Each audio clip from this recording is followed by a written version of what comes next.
มาพบกับคนในคลิปนี้ครับคุณนพกฤษ นิธิเลิศวิจิตรครับเขาเป็นมาหลายอย่างมากในชีวิตตั้งแต่เด็กกรีดยางบอยนักมวยนักการเงินวิทยากรจนวันนี้มาจบที่เป็นนักธุรกิจที่สร้างบริษัทขึ้นมามูลค่าระดับพันล้านวูดดี้เห็นคลิปครับแล้วสิ่งแรกเลยที่ผมรู้สึกคือโอ้โหครับคนนี้เนี่ยเอาพลังมาจากไหนพลังที่มาอยู่ในตัวเนี่ยมันมาจากพลังแห่งการวิ่งหนีความเจ็บปวดในชีวิตมาก่อนเพราะว่าตั้งแต่เล็กเลยเป็นคนที่เกิดในครอบครัวยากจนต้องกรีดยางไปส่งตัวเองเรียนตั้งแต่อยู่ป .4 แล้วผมเคยอ่านหนังสือของพี่ครับมันคนละขั้วกันเลยนะใช่ครับแต่ว่าชีวิตนี้เราได้ลองหมดแล้วใช่ครับรับจ้างกรีดยางส่งตัวเองเรียนหนังสือเป็นนักมวยหาเงินเพิ่มมีชื่อมวยว่าหงเหินน้อยเกียรติชนบทเป็นบอยร้านอาหารจนกระทั่งมาเป็นลูกจ้างธนาคารรวมถึงบริษัทเอกชนและไต่มาตามลำดับจนสุดท้ายเป็นเจ้าของและผู้บริหารทำไม่ง่ายเลยทุกวันนี้ถ้าจะต้องบอกว่าอาชีพตัวเองเรามีอาชีพอะไรตอบว่าตอนนี้เป็นนักธุรกิจและผู้บริหารที่ช่วยเหลือเปลี่ยนแปลงชีวิตผู้คนธุรกิจที่สร้างมากับเพื่อนสนิทเนี่ยตอนนี้ดำเนินธุรกิจมาเป็นปีที่3ปีที่แล้วก็มียอดธุรกิจ 1,300 กว่าล้านต่อปีสร้างแค่3 ปีถ้ารวมทั้งหมดเนี่ยขึ้นไปถึง 2,000 กว่าล้านมันต้องใช้พลังและกำลังใจแล้วก็ความมุ่งมั่นและความมั่นใจใช่ครับมากใช่ครับถึงบอกว่าปรับบางสิ่งที่จากการเป็นนักมวยเนี่ยเอามาใช้ในการเป็นนักธุรกิจได้ด้วยตรงนี้แหละที่น่าสนใจ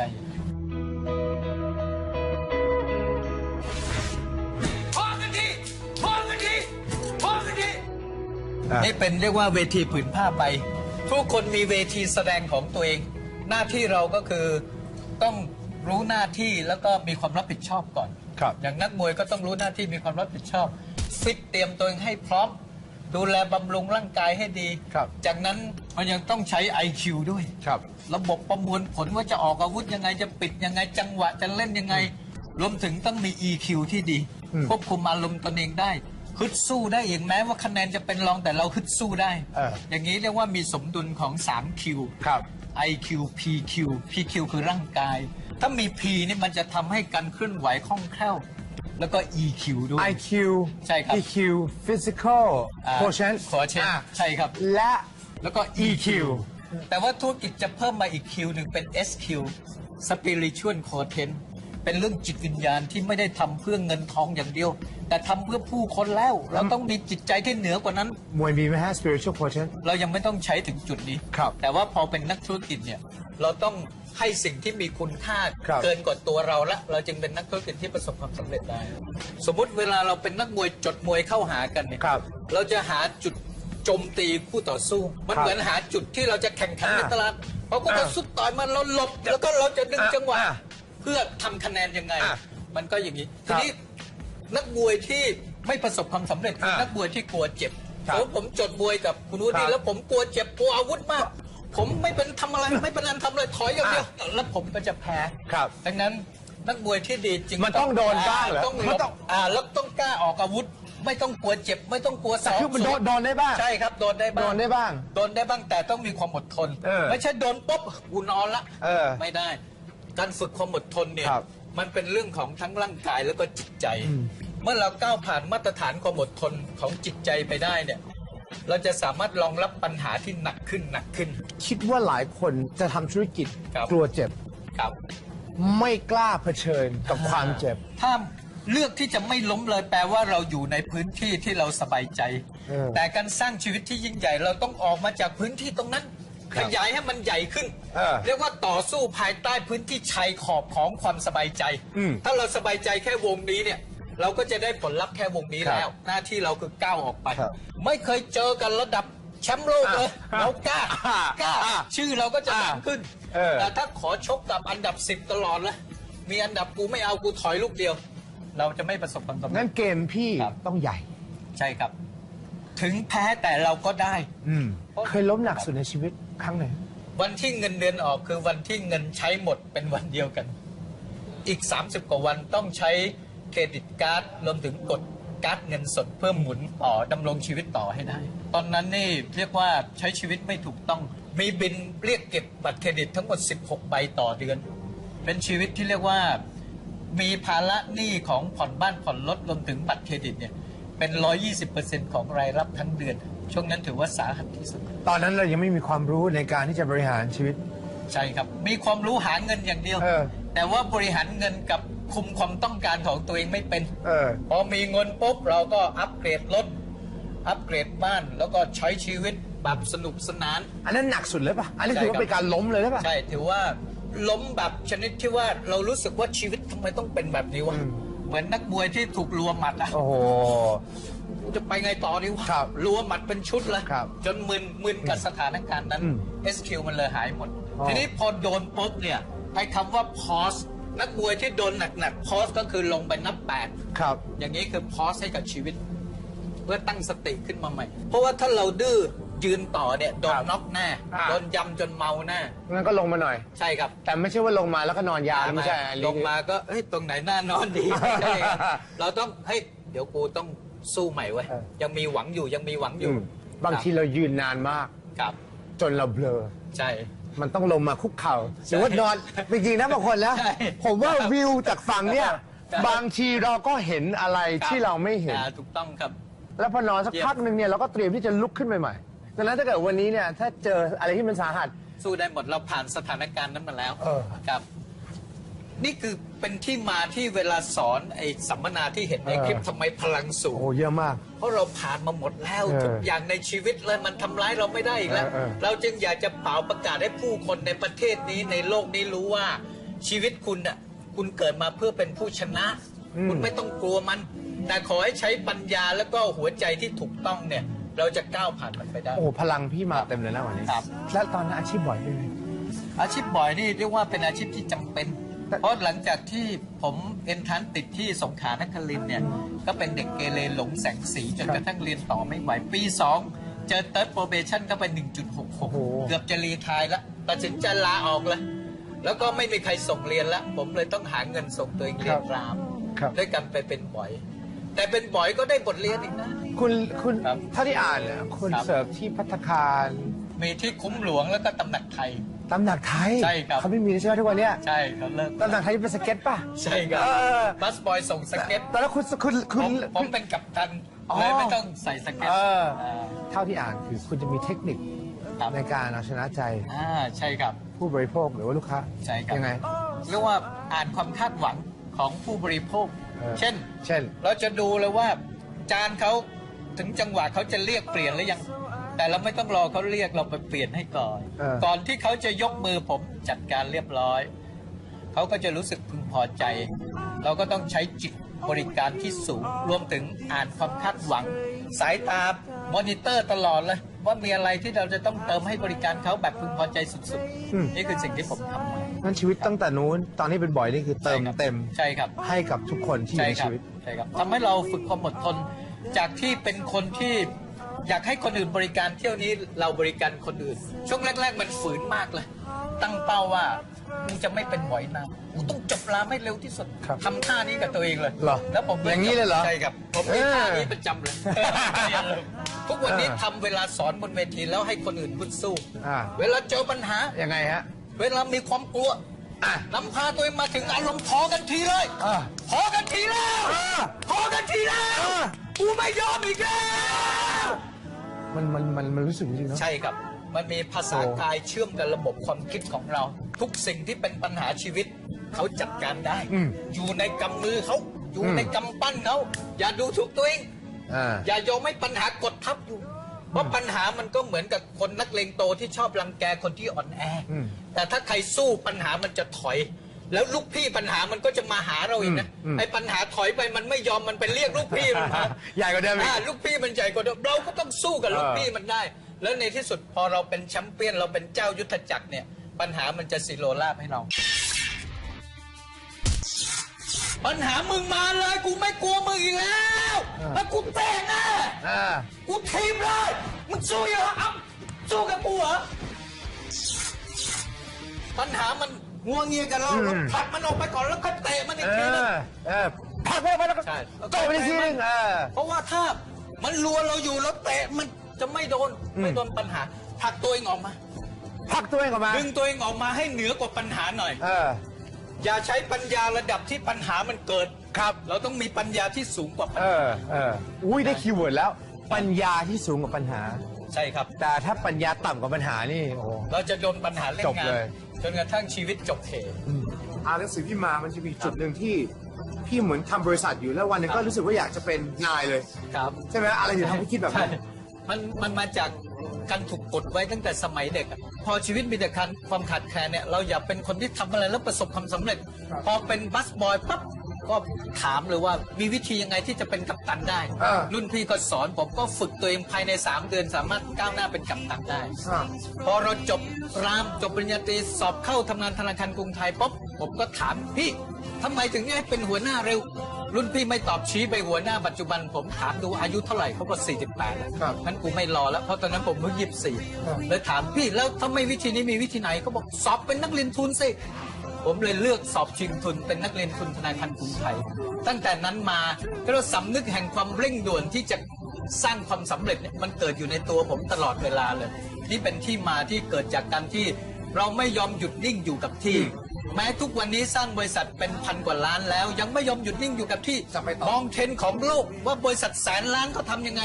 เพื่อเอาแนวคิดบริษัทแสนล้านมาสร้างบริษัทหมื่นล้านที่ประเทศไทยเพื่อไปต่อให้ยิ่งใหญ่ให้ได้ อยากรู้จักกับพานเนี่ยคุย ครับ ว่า พาร์ทเนอร์คนนี้เป็นเพื่อนสนิทกันตั้งแต่ชั้นอนุบาลเลย เหรอ ทุกวันนี้คบกัน 46 ปีแล้ว แล้วเขาเคยลำบากมาก่อน เขาก็ตอนเด็กก็ลำบากอะกำพร้าพ่ออ ม ก็ช่วยแม่ขายน้ำเต้าหู้ต่อสู้กันมา แต่เขามุ่งมั่นมีฝันที่จะเป็นหมอในที่สุดเขาจบหมอที่ศิริราช ครับ ในที่สุดก็หลงไหลธุรกิจเครือข่าย ไปทำธุรกิจเครือข่ายจนเป็นมนุษย์เงินล้านมาหลายค่าย แต่สุดท้ายก็มองว่าเอ้ยไปช่วยคนอื่นทำแต่สุดท้ายมันไม่ยั่งยืนจริง เรามาจับมือกับเพื่อนรักแล้วเปิดบริษัทเลยดีกว่า นี่กี่ปีแล้วนะ นี่3 ปีกว่าแล้วครับ ไม่ธรรมดานะนี่ ครับ เป็นหมอมากี่ปีแล้ว เป็นหมอมา 20 กว่าปีแล้วครับ ทำไมตัดสินใจที่จะทิ้งวงการแพทย์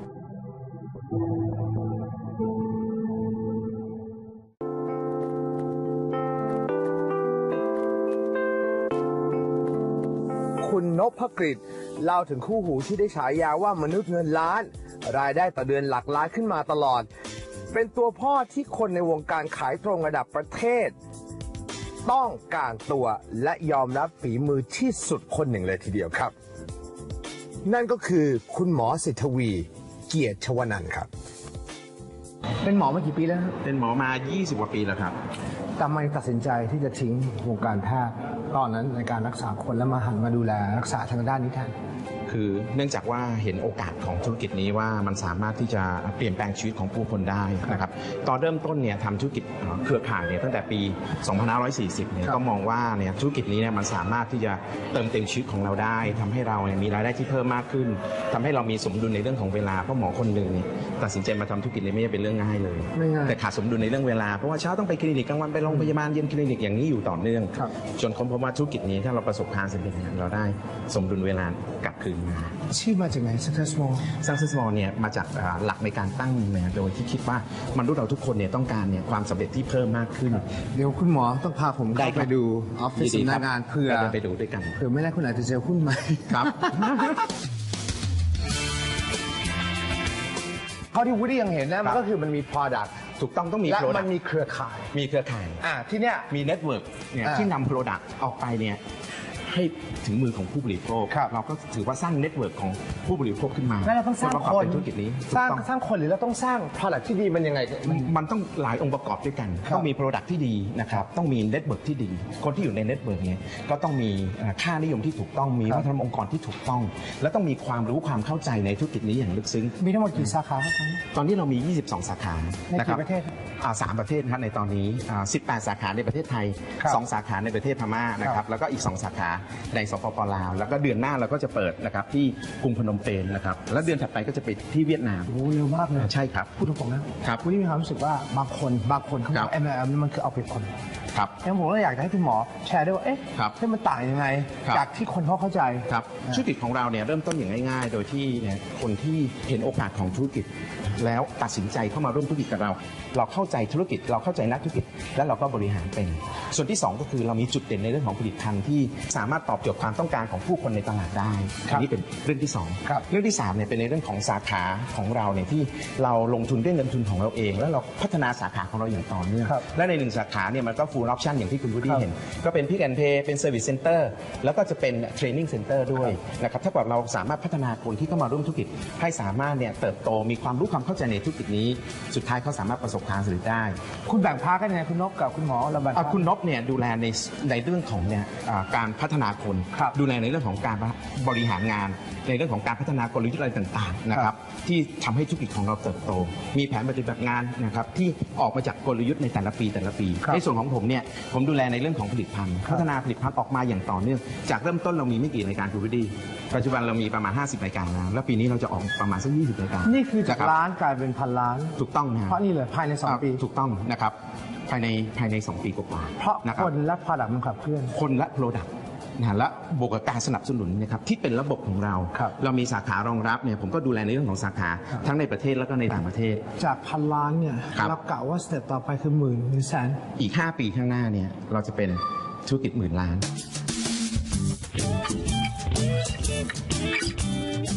แต่ที่ผมมาถึงที่วันนี้เนี่ยมันมีอะไรให้ผมดูบ้างนะที่ ครับเรามีผู้คนที่ประสบความสำเร็จเนี่ยหลังจากที่เข้ามาแล้วเนี่ย ครับ เขาก็เรียนรู้แล้วก็ลงมือท ครับ ำนะครับโดยที่เรามีนะครับระบบสนับสนุนที่ดี คนส่วนใหญ่ก้าวไปไม่ได้เพราะว่าปัญญาของเราปิ่มๆกับระดับปัญหา อืม ที่นี่เราจะสอนคนยกระดับปัญญา อืม เพื่อให้เขามีคำชี้แนะแนวทางที่ถูกต้อง ครับ จนกระทั่งเขามีพลังอำนาจ อืม ในการกำหนดชีวิตของตัวเอง ผมรู้สึกถึงพลัง ครับ คนที่นี่มันจะ มีพลังเยอะ เออ นะครับเพราะว่าหลายคนเนี่ยมีความหวังนะครับ ครับ ที่เพิ่มมากขึ้นให้กับ ครับ ชีวิต และรู้วิธีที่จะจัดการปัญหาต่างๆ หลังจากที่เข้ามาร่วมธุรกิจกับเรา หลายคนได้มีโอกาส transform นะครับตัวเองทั้งในเรื่องของวิธีคิด ครับ นะครับโปรแกรมใหม่เลยว่าคนที่ประสบความสำเร็จเขาคิดอย่างไร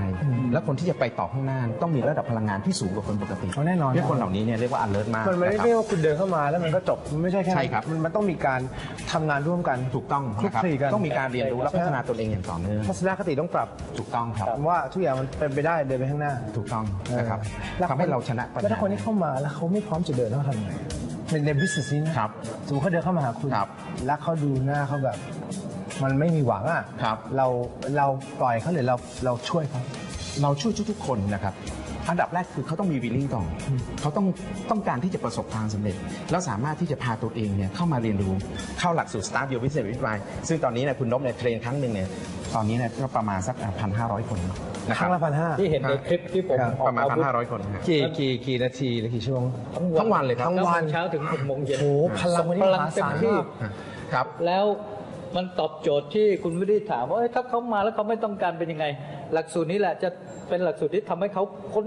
หาความหมายชีวิตตัวเองเจอ ครับ เขาจะได้วันที่ 2 ของชีวิต ครับ ทุกคนจะรู้ว่าวันเกิดคือวันอะไรเป็นวันสำคัญ แต่วันที่สำคัญไม่แพ้กันคือวันที่เขารู้ว่าเขาเกิดมาทำไม คือวันที่ 2 นี่แหละ เกิดมาทำไม เกิดมาทำไมพอคนรู้ว่าเกิดมาทำไมมันจะมีพลังที่ยิ่งใหญ่เลย เขารู้คุณค่าของตัวเขาเอง ไอ้นี่ ทำให้มีพลัง ไอ้นี้เนี่ยไม่สาม เพิ่มมากขึ้น ไม่สามารถจะตอบได้ง่ายต้องไปนั่งฟังทั้งวัน ใช่ เลย ครับแล้วตกผลึกกับตัวเองคุยกับตัวเอง ผมจะมีวิธีการทำให้ตัวเองคุยกับตัวเอง ครับ แต่ละคนคุยกับตัวเอง จนกระทั่งได้คำตอบ โอ้โห แท้ที่จริงชีวิตมันเป็นแบบนี้เหรอเลี่ยมเหลือทนแล้ว แล้วคุณจะทนขนาดไหน แต่ถ้า ครั เขา บ ไม่ได้เสร็จปั๊บ ครับ เขาคนพบว่าเขาไม่อยากทำ business ตรงเนี้ยไม่เป็นไร ไม่เป็นไรคบ ไม่เป็นไร แต่ละคนเนี่ยสามารถที่จะเช่นเป็นนักศึกษา สามารถไปเรียนหนังสือได้ดีขึ้น รู้ตัวตนของตัวเราเองเฮ้ยทำไมเราต้องไปเรียนอ่ะ ใช่ครับ นะครับ แล้ว เรียนมาเพื่ออะไร ตอนนี้มีคนผ่านการเทรนไป30,000 กว่าคนแล้ว โอ้โห ผมก็ตั้งเป้าว่าชีวิต จะ นี้ ช่วย เนี่ย กี่คนครับ เป็นล้านคนเลย ครับ ทั้งผ่านทางสื่อซีดี YouTube อะไรต่างๆ ใน AEC นะ ใช่ครับ เราไปทั้งพม่า ใช่ครับ แล้วเรากำลังจะไปในประเทศใน AEC อีก 2-3 ประเทศ ที่ผมชอบตรงที่ว่ามันสร้างพลังเนี่ยคน ครับ มันไม่มีอะไรดีไปกว่าการ ครับ ให้โอกาสคน ครับ ครับ ในการค้นพบพลังตัว ครับ เอง ให้ความคิดและให้พลัง โอ้ให้ความคิดเนี่ยสำคัญมาก ใช่ ครับ ครับ เนอะ ความคิดมันจะเชื่อมโยงกับพลังงานของคน บางทีบางคนเขาใช้วิธีแค่ให้เงิน ใช่ครับ ครับ แต่ให้เงินเนี่ยมันสู้การ ใช่ ให้ความรู้และให้พลังไม่ ค ได้ รับ ใช่ค เห รับ มือนจับปลาให้เขากิน กินไปมื้อ 2 มื้อหมดละ มันก็จน ทำไปต่อ แล้วก็กลับไปจน ใช่ เหมือนเดิม ค ก รั ลั บบ ไปจนเหมือนเดิม หวังว่าทุกท่านที่ชมจบแล้วจะมีพลังลุกขึ้นมาทำฝันของตัวเองให้เป็นจริง อย่างที่สองท่านนี้เขาทำได้เป็นตัวอย่างนะครับราตรีสวัสดิ์ครับพี่น้องชาวไทย ทุกสิ่งเป็นไปได้คุณวูดดี้ ทุกสิ่งเป็นไปได้ แต่มันไม่เคยเจอแบบนี้เลยมันไม่เคยเจอ ต้องทำได้ โอเค